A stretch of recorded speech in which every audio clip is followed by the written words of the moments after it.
ஹாய்ங்க, நான் உங்கள் தோழி பேசுகிறேன். உங்ககிட்ட ஒரு விஷயம் ஷேர் பண்ணலான்னு இருக்கேன். என்னோடய ஃப்ரெண்டுக்கு நடந்த விஷயம்னு வச்சுக்கோங்களேன். அது வந்து அந்த பொண்ணு என்கிட்ட சொன்னதுலேருந்து மனசில் ஓடிட்டே இருந்துச்சு. அதனால் அதை நான் உங்ககிட்ட ஷேர் பண்ணலான்னு ஷேர் பண்ணிகிட்ருக்கேன். அந்த பொண்ணு ஒருத்தவங்கிட்ட பழகி இருக்குது. கஷ்டப்பட்டுட்டு இருக்கிறப்ப 2 பேருமே நல்லா சந்தோஷமாக இருந்திருக்கிறாங்க, போயிருக்காங்க, வந்திருக்காங்க.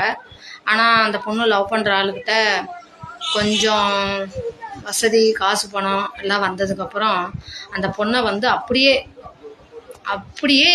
மாறிட்டான். நீ யார், என்னோடய ஸ்டேட்டஸ் என்ன, என்னோடய லெவல் என்ன அப்படின்ற அளவுக்கு அந்த பொண்ணுக்கிட்ட பேச ஆரம்பிச்சிருக்கான். அந்த பொண்ணு ரொம்ப மனசு உடஞ்சி போச்சு. என்ன பண்ணுறதுனே தெரியலை.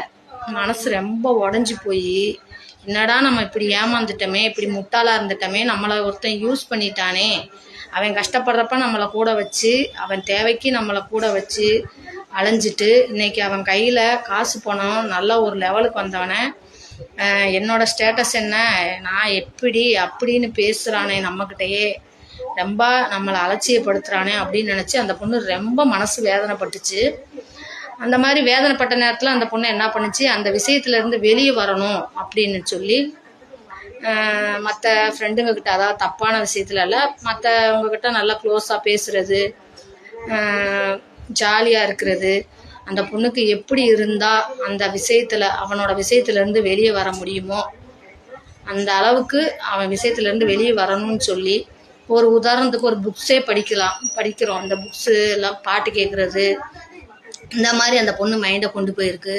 பாட்டு கேட்குறது, அந்த மாதிரியே போய் அந்த விஷயத்துலேருந்து வெளியே வரணும் அப்படின்னு நினச்ச பிள்ளை, திடீர்னு அவன் வந்து திருப்பி கொஞ்ச நாள் கழித்து நீ தான் உலகம், நீ தான் உயிர் மயிர் அப்படின்னு சொல்லிட்டு திருப்பி வரானோ இல்லை இந்த பொண்ணே பேசுதோ அது எனக்கு தெரியாது, வர்றான்.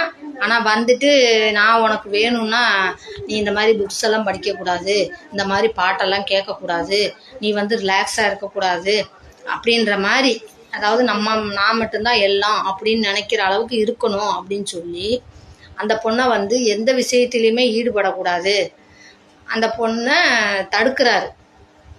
என்ன, நீ வச்ச ஆளா அந்த பொண்ணு, நீ வேணுங்கிறப்ப வருவியான், நீ வேணான்னு போயிடுவியான், ஐயோ இந்த மாதிரி நடந்துருச்சேன்னு சொல்லி அந்த பொண்ணு அதுலேருந்து வெளியே வரணும்னு சொல்லி ஏதோ ஒரு விஷயத்தில் கொண்டு போய் இன்ட்ரெஸ்ட்டு காட்டி அதுலேருந்து வெளியே வர்றதுக்கு அந்த ஒரு விஷயம் அந்த பொண்ணை காப்பாற்றிருக்கு.